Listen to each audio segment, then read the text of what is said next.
Grace, you ready? Okay. Good evening. I'd like to call to order the Borough Council meeting of November 21st, 2023. If you would all rise and for the pledge and a moment of silence. I pledge allegiance to the flag of the United States of America and to the republic for which it stands, one nation, under God, indivisible, with liberty and justice for all.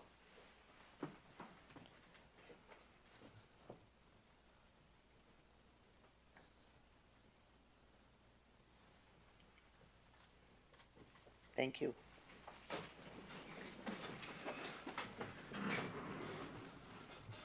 Grace, can you call the roll? Here. Here. Here. Here. Here. I'd like to report on the last executive session. We discussed personnel and real estate. No action was taken. However, we discussed potential litigation, which we will be taking action on tonight on agenda item 3.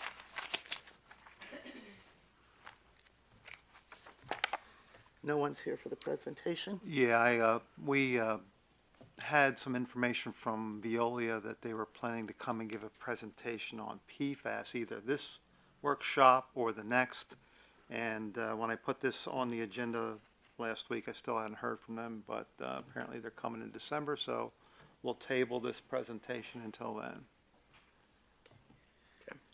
Is there any public comment on agenda items? Seeing none. Item number 1, approval of minutes. Do I have a motion to approve council meeting minutes for the November 8th, 2023 meeting as submitted? So moved. Second. Moved by Councilor Kluskevich, second by Councilor Lister. Is there any questions? All those in favor? Aye. Number 2, approval of bills. Do I have a motion to approve payment of bills as shown on the accounts payable list dated November 16th, 2023 for the period of November 3rd, 2023 through November 16th, 2023, and to ratify approval of such bills already paid and authorize the appropriate officials to take required actions to make those payments? So moved. Second. Who's second? Scott. Moved by Councilor Kluskevich, second by Councilor Seitz. Is there any discussion? Okay, all those in favor? Aye. Opposed? It's approved. Item number 3. Okay, do I have a motion to ratify the engagement of Freewald Law PC and the termination of Gibson and Perkins PC as special counsel relating to the borough's claims against its former professionals and or individuals who provided advice and representation during the drafting and negotiation of the municipal water and wastewater utility system concession and lease agreement? So moved. Second. Moved by Councilor Kluskevich, second by Councilor Lister. Any questions or discussions? All those in favor? Aye. Opposed? Aye. So it's 4-1. Okay, number 4. Okay, do I have a motion to authorize the finance director as our representative on the Dauphin County Tax Collection Commission to vote in favor of the extension of the contract with Keystone Collections Group for tax collection services? So moved. Second. Moved by Councilor Kluskevich, second by Councilor Seitz. Any discussion or questions? I'm sorry, can you read the first part of that motion again? It's authoring our finance director to vote on behalf of Middletown for the, she's our representative on the Dauphin County Tax Collection Commission. Okay. Any other questions? All those in favor? Aye. Opposed?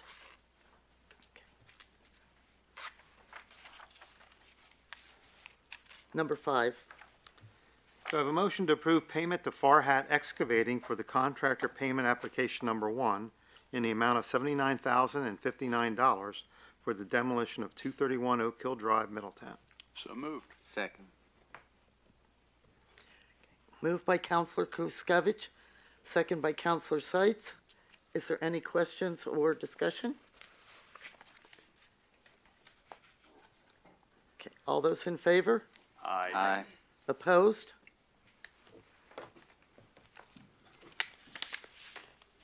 Item number 6, Manager's Report.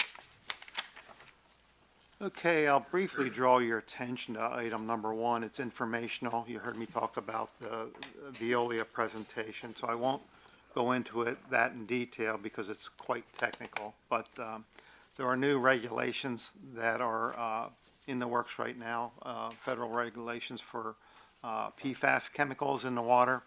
And the last I talked to Veolia, they weren't sure where the feds were going to end up on the limits of the contaminants. So that's probably why they're not here yet tonight. But anyway, this number 1 talks about a class action settlement between the defendants, DuPont and 3M, that they have agreed to settle because a lot of this chemical was coming from the makers, DuPont and 3M. And PFAS is this chemical that you've probably heard of Teflon. It's used in that. It's a fluorinated compound that's been proven to cause cancer in lab animals. So this product is showing up in the water now, this PFAS, and that's what this lawsuit's all about, this class action suit. But you know, if you do any research on it, you'll find that PFAS shows up in a lot of products, not just Teflon coated pans, but a lot of your fabrics that you wear and your carpets that you walk on have some amount of PFAS in it because it is a stain blocker and it's a water repellent. So that's what that's about. When they come in, we'll get more detail on it. As far as the class action, we don't have to take any action at this time. We'll wait and see when the judge settles that. If we want to participate, we'll determine whether we have to treat for PFAS here in Middletown or not. If we find out that Middletown has to treat it, if our levels are too high, then we may want to participate in this settlement, because the settlement only pays for if you have to construct a treatment facility. Okay, number 2, just informational as well. There's a map in your packet. Wanted to point out that Londonderry is performing a traffic study for a mixed-use housing development that's just on the east of Middletown, right across the Solera Creek there, the old what we call Lytle Farm. They're looking to construct 845 units there. So the traffic study is part of that development. We asked them to look at our intersections on Main and Vine, and also Main and Union, as far as how the development might impact it, as far as stacking and at the entrance to the Giant Food Plaza.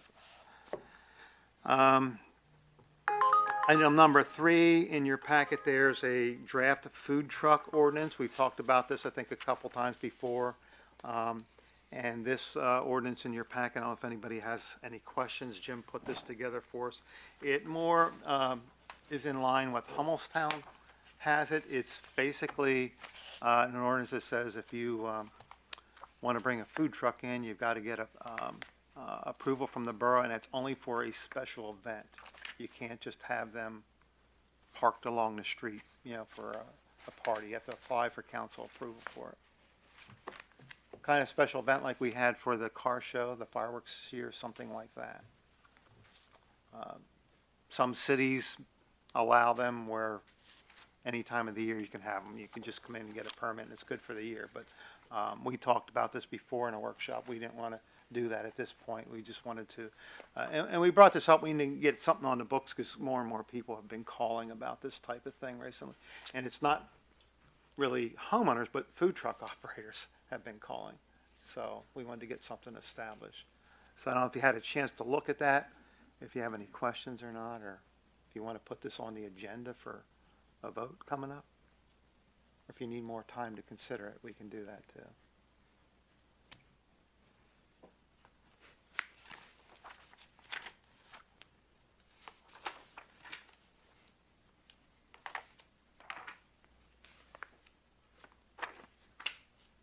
Does anyone want to move it forward to,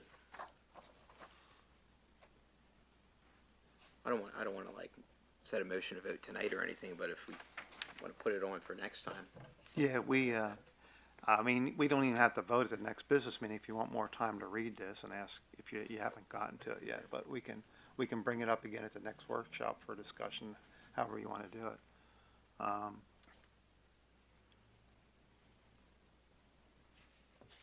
Matt, have you had a chance to look at this? Did you have any comments, if you got to look at it at all? How it might impact you? No? I think it's just gonna be have to deal with the truck traffic. Hopefully we can figure something out for me and Vine. I think that's gonna be the big pinch points. Well, on the food truck thing, the food truck. I don't have anything to add Okay. to that.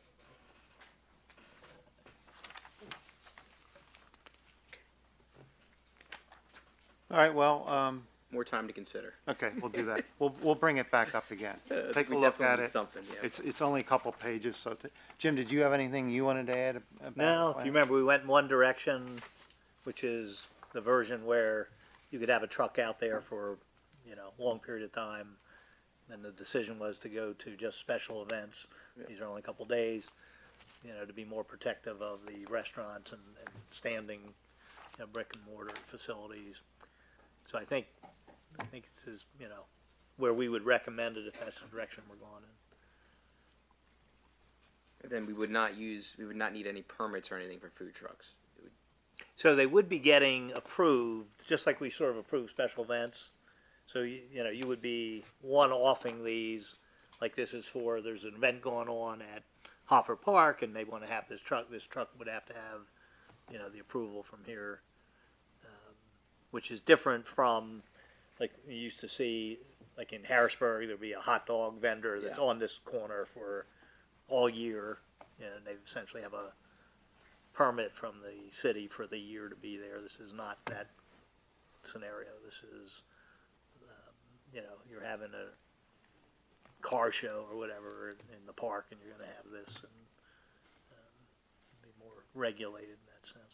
Okay. I mean, the reality is the health and safety end of it is primarily, the state is actually looking at, are these things safe or not?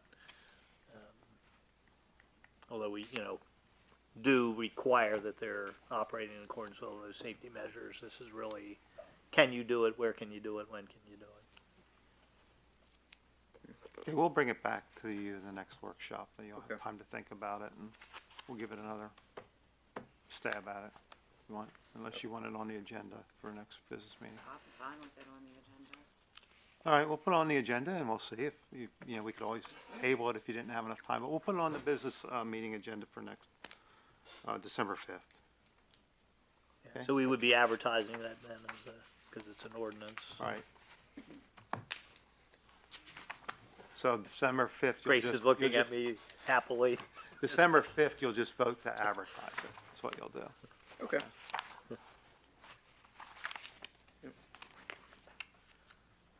Okay, number 4 is quite lengthy. If you recall the multiple discussions we had about the reservoir, and the desire of the boat commission to get it dredged and desilted, in order to have better, results with stocking trout out there. Well, in a nutshell, all roads led to me just talking, in a conference call with the director and the chief planning division of the Army Corps of Engineers, and I learned that they're not going to come out and give us an estimate on that. They have 2 programs they thought would fit for us. One program is basically a study, and that if you do construction, you have to do the study first. The study is a 50-50 grant. However, they think that we might qualify for a 100% grant for the study because of it being in Londonderry Township. They give 100% grants in economically disadvantaged zones, and apparently that's one out there, but Middletown's not. So we can do that. We could apply for that if we're interested in having them come out and do a study, but maybe first you want to look at the estimate that I got, because When I didn't get an estimate from Army Corps, I went to HRG and said, could you give me a ballpark idea? So HRG and Matt went out to the reservoir and they took some measurements of how much is silting in, and they did some calculations on how much silt they thought would have to be removed. And then they took a document put together by National Reservoir Sustainability Team, where they got their cost from. That was done in 2020. And Josh did some calculations on the amount of silt that would have to be removed. And he came up with a rough, this is a very rough estimate, you know, because we didn't talk to contractors, but it would be almost $2 million to remove that silt from that reservoir. Gotcha. So, the question for council is, do you want to keep pursuing this? Because some people are going to ask me, I know the boat commission's going to ask me, what are we doing? There may be boat commission money for construction of desilting. There is a federal grant program that's listed in here that is a 65-35 match. So we would have to pay 35% of that $2 million, which would be what, roughly $700,000. But that might be where another grant, like through the state or some other entity, that might be able to pick up our part, because it doesn't have to be, the local match can be state money or other grant money. So I'll give this some time to simmer too, and if you have any questions tonight, ask away, but think about it, and we can revisit this if you want, like. for that study, Ken, that's the study is going to cost between 100 to 200. And Yeah.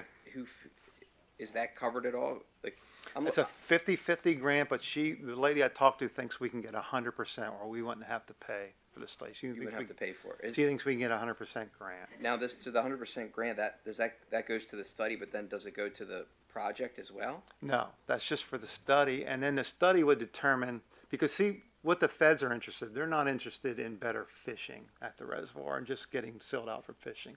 They'd be interested in improving the environmental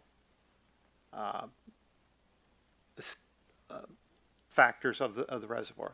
They'd probably be looking to put in some type of controls that would keep it from silting in the future, some types of things. So one of the things she mentioned to me is like the fish. They look at when they used to build these old impoundments and dams, there was no way for fish to get around. So they'd be more interested in, is that, you know, taking that dam and altering it that fish can go downstream. So they wouldn't commit to doing any kind of construction until you do a grant with them and get it, and they go out and do the study and determine whether or not the federal government wants to follow up with that, because there's a chance they could do the study and say, no, it's not worth it out here for us to invest 65% of our funds to do this. So there's a lot of moving pieces to this thing. Yeah. Some of that, the amount of money you put out there, it's a lot of money to throw at this thing. Mm-hmm. But, I mean, no harm in doing a study, in my opinion, if they're going to cover it completely. Right. I don't mind. Okay. All right. We got next item number 5. A letter of interest was received from Megan Bennett, who is interested in serving on the Historical Restoration Commission. So I'll add that to the January agenda if there's no objections.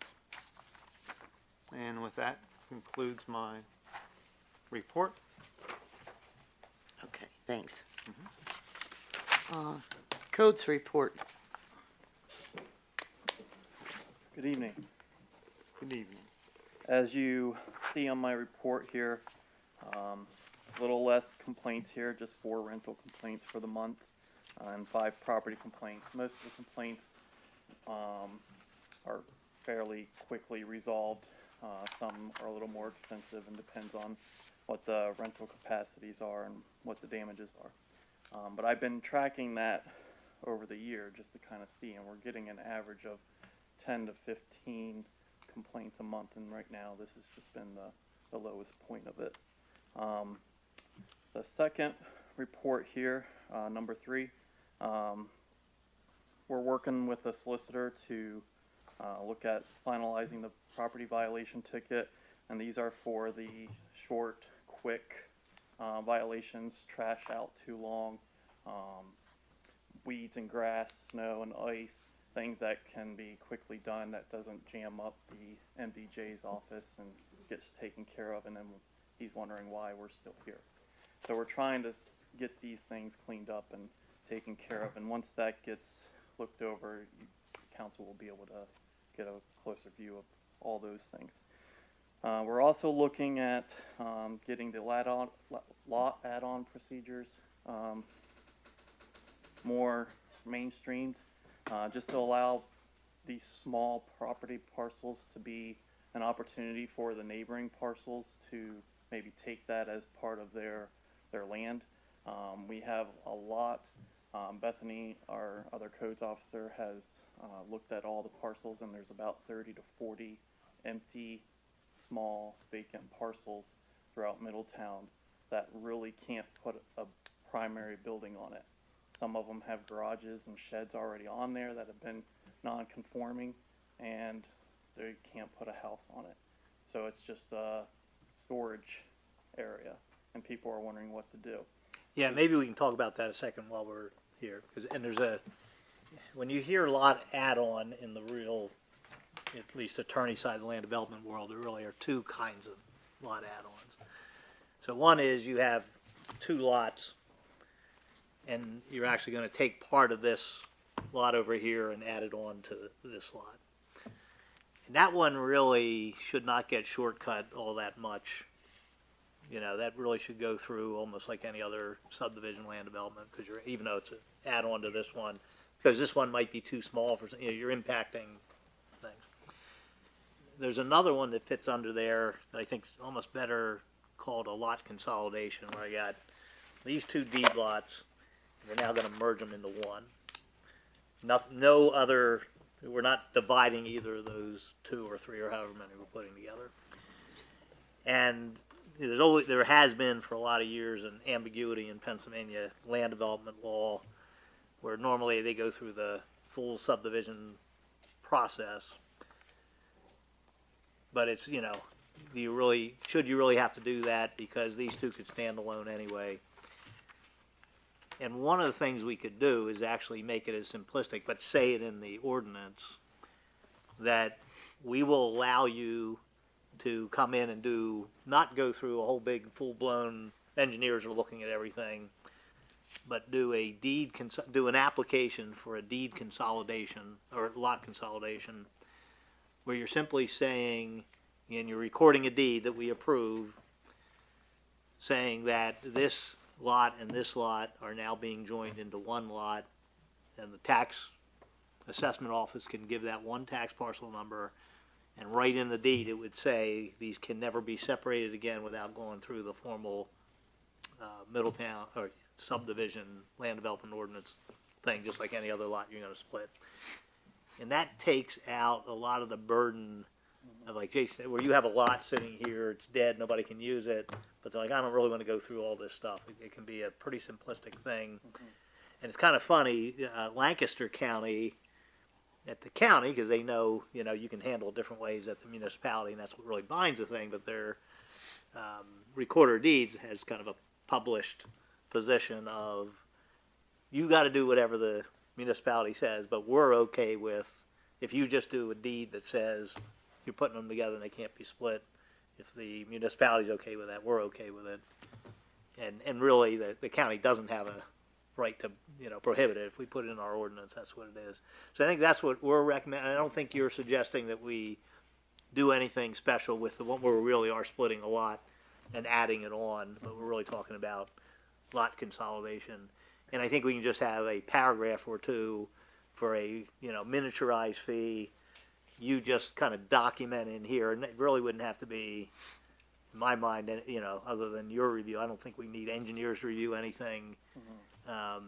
because those two things exist in the world, and you just, now they're one.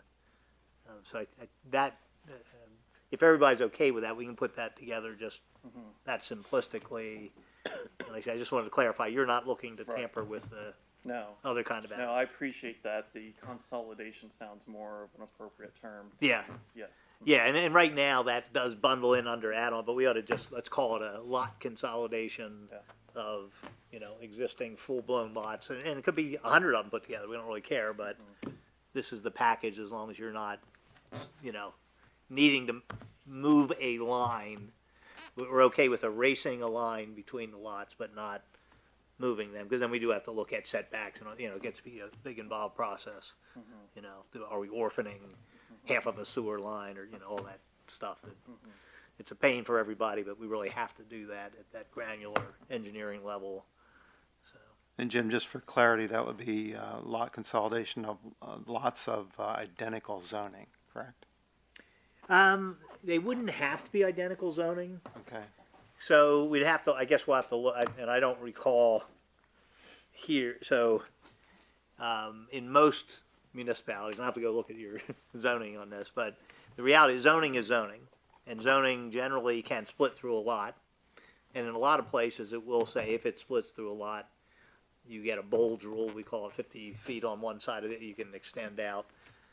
But we will have to, that's a good point. I'll look to see, do we have anything weird in our zoning orders that we may want to take out that says you're allowed to extend the zoning throughout any lot. And you're right. We don't want to accidentally, I think it's a great point, start moving our zoning map around unintentionally by somebody just quick buy 3 lots down the street, now I'm putting a warehouse here or whatever. So that is a good point. We'll check that. Okay, thanks. And then just finalizing on that third point here, we're cleaning up some of the ordinances all throughout the borough's zoning ordinances just to make them more applicable to current community standards, and they're being reviewed and completed as we take care of those. The fourth point, I just met with them yesterday, Dauphin County Department of Community and Economic Development. There were a couple parcel properties that I had mentioned in prior meetings, and they looked at those. There's one particular area that's next to the borough pool area that they think could be a candidate for taking that as an opportunity for whatever needs possible. So they'll get back with me with those in detail, and then we can present that as we get that. But Is that one where they're suggesting have it declared blighted and they're going to send a conservator in to do it, or something else? So this one is where they're thinking of having it taken off tax rolls and letting an opportunity for whoever to buy it to develop with it. I don't know how much detail we want. That's on South Union Street. Yeah, that area. Yeah. That's one that we also looked at with the parks, the pros plan. Yeah. That depending on what we do there, that might have some value to the borough as an extension of the park space. So are they talking about condemning it? They're talking about taking it off the tax rolls because it's past due on taxes extremely, and if the current person wants to pay, they can, or someone else can take it through the tax sales.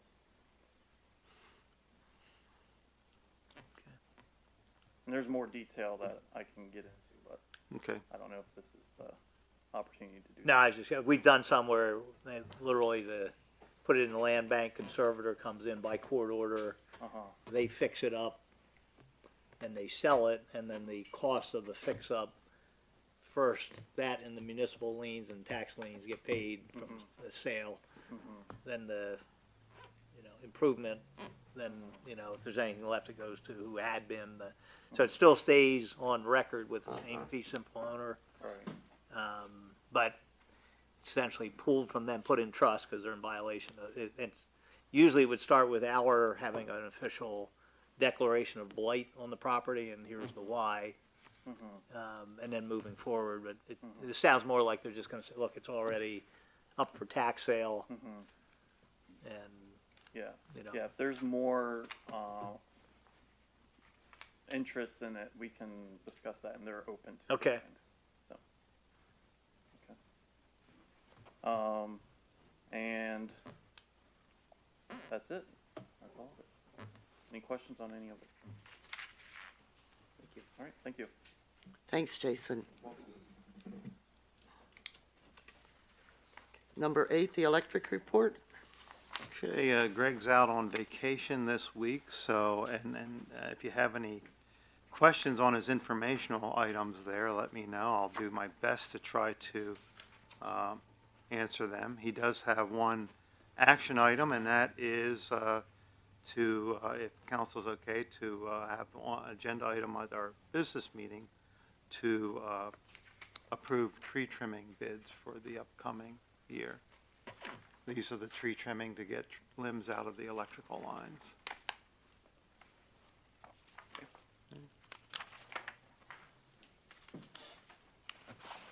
Number 9, finance report. Good evening. Good evening. I have several items about end-of-year transfers and reauthorization of funds. They're in my report. There are 3 reauthorization of funds that we've used for projects that have balances remaining that I want to carry over into 2024 to complete the use of those funds. There's grant funding that is sitting in a deferred revenue account that I want to also carry over to complete those grant funds in 2024 and beyond, because some of them run into 25 and 26. Also, there's an electric department sinking fund or not sinking fund, I'm sorry, the debt service that we planned in 2023.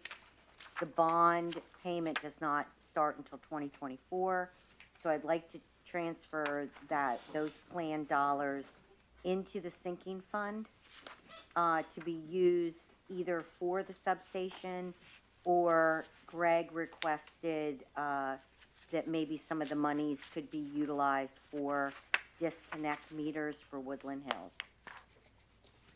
The last item is the substation bond. We incurred almost $900,000 in 2023 for the substation. That includes a down payment on the transformers that I would like to move from the bond into pool cash to cover those expenses. And those are items, I'm sorry, Grace, all of those items would go on for vote for the next business meeting.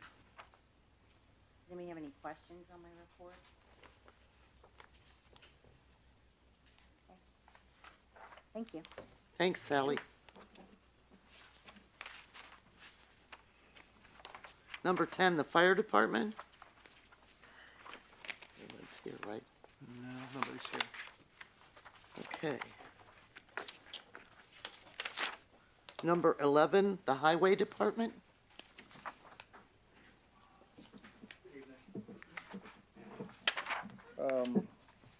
Number 1 on the report, we've had, excuse me, one resident specifically request speed tables in their neighborhood, and we've had another business in general question what could be done about speeding concerns.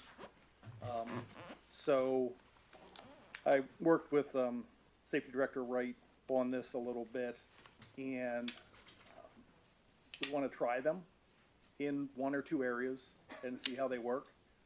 The caveat to that is I think we should kind of come up with some thoroughfares where they may be required, so we don't end up with speed tables in front of everyone's house all throughout town. There are specific guidelines through PennDOT that they have to be adhered to, so they can't always go where someone would want one. So we do have those guidance to lean back on, but looking for any thoughts, if you have any issues with it. getting kind of toward the end of the year. I may not be able to get hot mix asphalt to do them yet this year, since the weather got cold fairly quickly, but, we have had a request for these, and I do think it would be a viable way to help slow people down. Signage and enforcement are only so good. Something physical helps slow the vehicles down that they have to go over and navigate through. Isn't it also important to say we have a traffic study in that area that talks about, On Spring Street. Yeah. As part of the whole Penn State campus, and traffic associated things, they did talk about mentioning Spring Street in that area would be a good candidate for traffic calming measures. The other street was Adelia, that the one resident had mentioned, on the, east side of, Main Street. So there's a few different areas where it may come into play. They work, they do help slow traffic down. So I can, bring back, I'd like to, as it notes, install up to 4 tables, 2 on each of the 2 streets. And, like I said, I can try and get them done yet this year. I'm not sure I can get hot mix. And, I have to use hot material to make those out of so that they don't disintegrate. But if I can, we'll try and pull something off here within the next couple of weeks. Matt, Yes, sir. do they make portable, temporary speed tables? They do. Just, We could do that and try it. They're expensive. They cost probably more than what the asphalt would, but they are portable. They can be removed. I can research that further if you want me to come up with actual numbers. Yeah, they do. Kind of like the speed bumps that we put down in Hoffer, they're actually removable. They're screwed into the pavement. They're not permanent, but they're going to be permanent. So, does council want me to take a look at the portable ones and report back on a cost basis comparison? Get portable, get one and try it and see how it is. It's not quite as simple as just moving it around. Usually there are multiple pieces to fit together for shipping and everything else. It's kind of an ordeal to move it. It's not a quick thing, but it is capable of being done. I mean, if you and safety director right over there decided it was a good idea, I trust your judgment on that, so I would be okay with just moving forward with your original suggestion. Okay. I just question how practical it would be to take a portable one and unbolt it from the road, and how many times you're gonna move it around, and if it's, There would be mumbling involved, I'm sure. You're right. Yeah. I mean, even if it's an asphalt one, excuse me, it can always be removed. We can remove it and repair the road if it is an actual asphalt one. We wouldn't want to get into the habit of that. We wouldn't want them to be a temporary solution. We want them to be a final solution. But you can't do speed bumps like we would do in a parking lot on a public street. They're too abrupt. But speed tables are effective. Royalton has 1 or 2. Many of the municipalities around us are putting them in as a matter of course now. It's not an unusual thing. So, okay, I'll see what I can get done here once we can get material. Item number 2, I put this in just because it may end up coming full circle to council members. Codes did a great job. They did a sweep of the town. We have somewhere in the neighborhood, I think it's very accurate, 35 basketball hoops in our right-of-ways. Some of them are cemented into the ground right beside the street. Some of them are portable. They're all illegal. They can't be there. They're a hazard. We have to drive around it with the street sweeper. We have to drive around it with plow trucks. Probably really shouldn't encourage the kids to play in the street, but they are prohibited per our zoning as well. So Bethany went around. She sent letters out to the people that it appeared as though it's in their property. Other ones are in random places. We didn't really know who the owner was. She physically posted those. Papers got torn off of them the next day. So what I would like to do is, this is kind of a FYI for you folks, because you'll probably get phone calls. I'd like to send a letter back to the ones, they did get voluntary compliance. A number of people did move them. For the ones that did not, send them another letter, give them 2 weeks. After that, we remove them. We will put them at the dumpster yard. They're more than welcome to come and get them, but they're not going to put them back out in the right of way. So for the cemented ones, you'll do what? They'll cut them off, or we will cut them off. One way it will be removed. Yes, we have to maintain our right-of-ways. This kind of it dovetails into what council had adopted earlier this year regarding the trees over the streets and everything else. We just have to provide safe passage on our roadways and our sidewalks, and these are obstructions to pedestrians on the sidewalks, and truck mirrors and everything hits them. So, okay. Number 3, which also may come full circle. I was unaware of this. A resident actually pointed it out. The parking area on Main Street between Catherine and Wood, in the ordinance, it actually stipulates that parking area is nose-in parking only. It's not posted that way. I did get signs that we will be able to post it. Once we do that, you cannot nose-in park a trailer. All of the trailers will leave those parking spaces and probably go onto the adjoining streets. There are a lot of suspect-looking trailers full of various things down in that neighborhood. Technically, I should post it. It's what the ordinance says. But the trailers will have to go, and they will probably only move 50 or 60 yards and go on one of the adjoining streets. So it kind of comes full circle to the whole trailer thing again. But I just wanted to give you guys a heads up. If you do not want me to post it, I'll whatever. But by ordinance, like I said, if you order the signs, we can put the signs up. That's not a big deal. But I figured you wanted to bring it on your radar because you may get phone calls about A, having to move them from some people, and B, now I have this trailer in front of my house and I don't like it. Any thoughts, yay or nay, or post it and let the chips fall where they may? Okay. Other than that, I think that's about the biggest thing. We are completed on Roosevelt for now. We pulled off of there today. We want to get out of Wexcon's way. So Wexcon will be doing their water line project down Pine and out Roosevelt. They should be on Roosevelt the week of the 4th. They're off next week. We got out of their way. Once they're done, we'll go back on Roosevelt and continue along with our project out there. Guys are doing a really good job, especially since it's leaf season. We're trying to get a couple of things done simultaneously, and guys are doing a really good job. Final thing that I had, I'd like to add approval of the Stevenson Equipment Incorporated quote for the bodies for the dump trucks onto the December meeting. This is a part 2 of the chassis and the portion that you had authorized last month earlier this month, excuse me, that was for the leafer. This is one chassis that will have 5 different bodies that can go on it. It's a very versatile piece of equipment. This request would be for everything else that's not leaf related. This would be for the snowplow, the dump body, the flatbed, so that we can haul equipment on it and take some of the strain off of our trailers. This would be anti-icing unit. Most of you have seen now that PennDOT, before a snowstorm, they put out brine and little lines on the road. It's extremely effective. This vehicle will be able to do that, combined with the salt spreader. This has a bunch of different applications for us, and that worked out to be $174,575.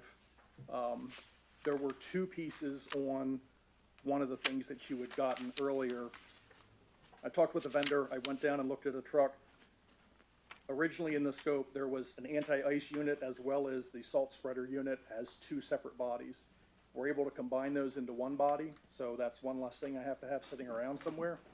And we saved money on that, so I would like to add in the flatbed trailer because it's much easier to haul things on a straight truck than it is to wield a lot of big trailers around in our streets. And the truck basically operates just like if you've seen a truck for a dumpster. It just rolls right off the back, lowers it down, they drive the equipment on, it picks it all up, and off they go. So I'm excited. It should be a really really useful piece of equipment for us for many years.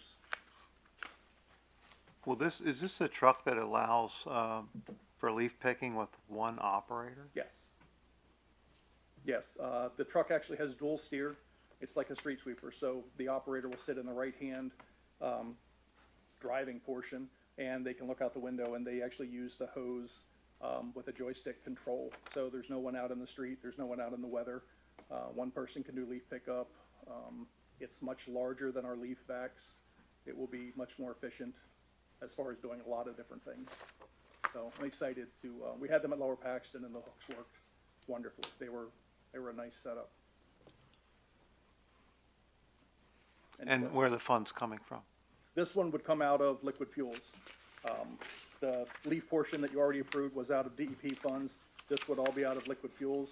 We have the funding in there. Currently, I would propose that we do a lease to help spread the terms out and then pay it annually. Buying a truck is kind of hard. I don't have good lease numbers for you right now because the market's all over the place and they won't really lock in. The truck is, these pieces are going to be about 270 days out.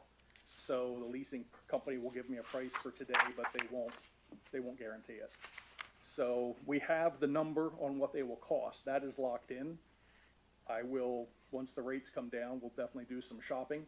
We have currently, Sally printed off the other day, we have for equipment in liquid fuels, we have about $650,000. So we have plenty of money in liquid fuels to cover this. I'd rather keep the money in liquid fuels for paving projects and pay on this over time once the rates come down and the rates are a little bit more tolerable than what they are right now. And these are all liquid fuels approved equipment. Thank you, sir. Thank you. Any other questions or concerns? Excellent. Thank you. Thanks. Thanks, Matt. Item number 12, police report. Good evening, everybody. Good evening. First item I have is the police department staffing update. We currently have 3 open positions. We approved at the last meeting hiring 3 specific officers, and they are enrolled in the academy. Their start date will be January 5th, and the academy starts January 8th. New hires, Galen Shirk and Greg Richards, part-time Greg Richards, full-time Galen Shirk, are in the FTO program. They started on October 23rd, and they're experienced police officers already, so they're moving through very quickly. Police equipment, the 2 new police vehicles are upfitted and are on the road. The Carmody Avenue traffic study, HRG talked about that a little bit about approximately a month ago. I think the official study was provided to you in this packet. We talked at length at the last meeting about this, specifically 1 car a day wrong way on Harmony and 5 cars a day wrong way on Peters. We also talked about the large residential apartment complex on Peters. I didn't realize that, but I found out it's a 35-unit apartment complex. I spoke with the owner of the management company that runs it. They'll be more than happy to provide a communique from the police department of the borough once we've updated the signage and the street markings to the tenants of that apartment complex to help us deal with this issue. So they're more than happy to help with that. This is on my report. I talked about it at my last meeting about the noise ordinance. We've had some complaints about vehicles and loud radios from vehicles. Our ordinance specifically addresses unreasonable noise. Other municipalities use a specific 50-foot distance to allow them to better enforce this. We wouldn't be getting out a tape measure or anything along those lines, but if a car's a half a block away, it's clearly more than 50 feet. So the borough and the police department, we're going to put together something hopefully and get something before you before springtime, and we'll work with the solicitor and make sure we get something in place for that. It'll help us deal with specifically vehicles and loud radio. Yeah, I brought this to Dan's attention based on a couple complaints I got. I first came across it on the internet. I saw down in Gatlinburg, Tennessee, which is a tourist area where people were using bullhorns and so forth on the street, and they had this ordinance where the police could arrest you from 50 feet away. And I thought, wow, that's interesting because here in Middletown, our ordinance has always said, like Dan said, unreasonable, like whose definition is that? But everybody knows what 50 feet is. So then I found that the Pennsylvania State Association of Boroughs has a draft ordinance that actually says to 50 feet, just like that one. And E-Town has one like that. So I thought, well, it's just a minor change, but it might be helpful in the event where we have a lot of noise complaints where you can make the ticket stick, so to speak. Are they running a decibel level? No, they just, if you can hear them from 50 feet away, it's a violation. So Now, we've had there's some trucking company that I represent where Right. we've had to, where we had regular runs, actually had to muffle the motors and, but they were measuring, X number of. And that we'll have to look, feet, that might be in our ordinance, but it's not in there as far as public persons on sidewalks or cars, okay? Right. But if you look at construction, you might find a decibel in our ordinance, okay? So that's the difference. In fact, there's a model policy that the borough, the organization of boroughs, I forget what That's it what is. he was saying. PSAB, yeah. Yeah, and that's a good safe harbor And to follow their specifically, right. model. Specifically had 50 feet in their model policy. Yeah. So, That sounds good. we've had some recent fights in the borough concerning teenage girls specifically. It's been going on for a couple of weeks. I don't know if any of you heard anything. The last one we had, we actually got extensive video from bystanders, and there's several parents egging on the fight and not doing what they are responsible and should be doing. So we're going to have some arrests come out this week. Specifically, it'll be in my following Crime Watch arrest log. We're arresting several parents for criminal offenses related to these girls fighting. So I just wanted to give you a heads up on that in person as opposed to just seeing it in the arrest log. We had a bunch of community events we attended in October, including Trick or Treat and the Halloween Parade. We've helped with highway and electric staff on the tree lighting, which is this Saturday. We'll be there with fire police also helping us out with traffic and the carriage rides. I attended a domestic violence awareness seminar at the college and represented law enforcement with a question and answer session with students, which was interesting. It's always an interesting perspective on those types of things with college students. The only action item I have is the Humane Society presented its agreement to us for 2024. It's pretty much the same as previous years, but the rate increases are significant. This year, there's $5,000 budgeted for Humane Society fees, and we've spent $122. So the rate increases, although significant, a dog was $122, is now $158. A pit bull was $265, it's now $345. How this works is if we take a dog to the Humane Society and the owner recovers the dog, they're responsible for those fees. If we take a dog to the Humane Society and they have to process the dog by either re-putting it out to somebody, we pay the fees. So I believe the budget was that high because in past years we've had some serious problems with dogs. Fortunately, we've been good at getting dogs back to people before they have to go there. So just an FYI, that request that be on the agenda for the next meeting. Mm-hmm. And then the last thing I have really quickly is, come on up here, because I want to recognize one of our employees here at the borough. Sydney Trossel is the administrative assistant at the police department. She's been there since July of last year.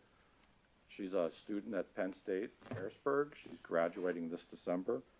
The college is recognizing Sydney because she has the highest GPA of any student in the School of Public Affairs. She has a 3.98. Wow. All right.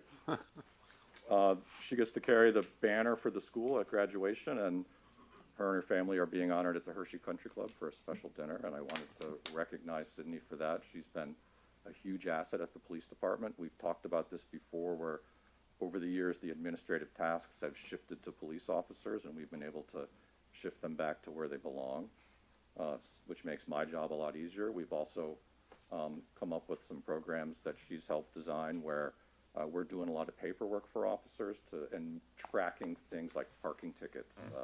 In the old days, if your parking ticket didn't get paid, you got a notice, hey, take care of this. Now it's being completed and filled out and placed on officer's desk. They just got to sign it and check it. So she's been instrumental in that happening. And I just wanted to let council know that we have great employees here, and she's really been an asset to me and to the department. So. Well, congratulations, Cindy.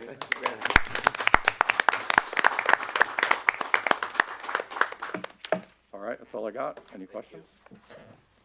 Thanks, Dan. I have a question. This, Humane Society agreement, what is, do we do cats? Cause I didn't. We don't, think did. we don't do cats. Like, the police department does not, collect cats. Right. The only question that I don't know is, when I've worked at other places, if a citizen said, I'm from Middletown and here's my address and I found this cat and turned it in, they would bill the municipality. I don't think they do that here because we've only gotten one bill and it's been for a dog, and I'm familiar with what that dog is. And I'm not sure, can a citizen turn a cat in at the Humane Society? Can a citizen just say, I found this cat and turn it in? Yeah, I don't think you can. We don't collect I cats. don't think they can. No, I think it's if we take it over. Right, we get right. Right, I mean, I knew that, I just wasn't sure, cause it says cats in here, if that's just standard. I think that's their standard agreement, and I think municipalities can pick and choose whether they take cats or not. Okay, okay, that makes sense, okay. And it's interesting how much more they charge for a pit bull. You know, even a society, an organization like that, that's, I'm surprised by that. But anyway. Yeah, I agree with you. Anything else? Thank you. Thanks.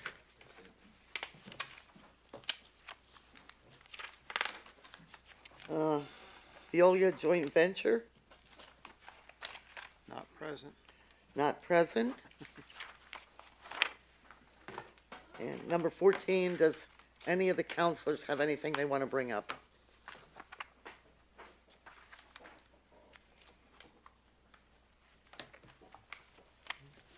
Then we'll have general General comment. public comment? You know what, I should, if I can, I should say that, to the council members who were willing to donate to the, ice sculpture, the second business came through and covered it, so the donations are not needed from us, but if you have any interest in pledging that towards something else, for example, I'm gonna try to give mine to the, offset the, horse and carriages for next year. That's what I plan to do. So you're more than welcome to do that, but the sculptures are covered. That's great. Anyone else? Is there general public comment?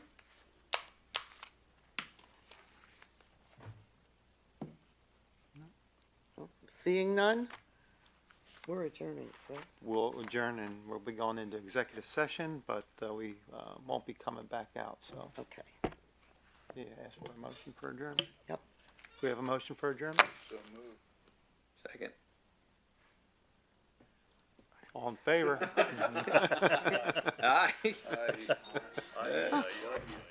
Thank you, everybody. Lucas, aye. Oh, I gotta sign. Happy Thanksgiving, everybody Happy out there. Thanksgiving. Oh, yes.